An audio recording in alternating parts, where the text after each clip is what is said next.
Fjöldaaldauði er þegar að margar dýrategundir að deyja út á sama tíma eða á einhverju ákveðnu tímabili.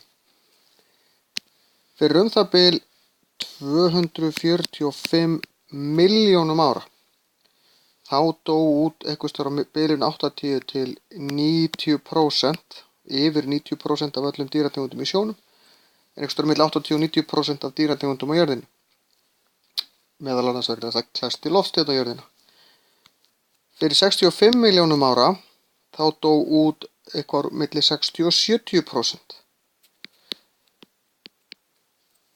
Aftur klærsti loftsteinn á jörðina, þarna deyja risaeðlurnar út.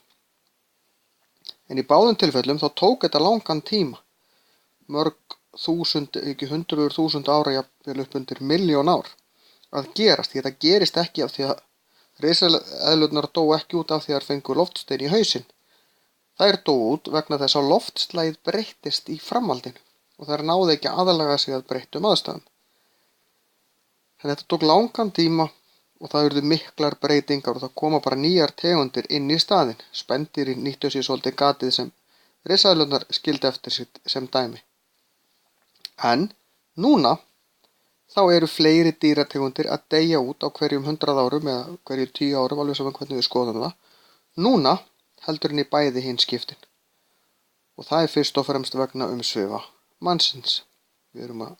Megin ástæðan er að við erum að skemma heimkynni lífveranna.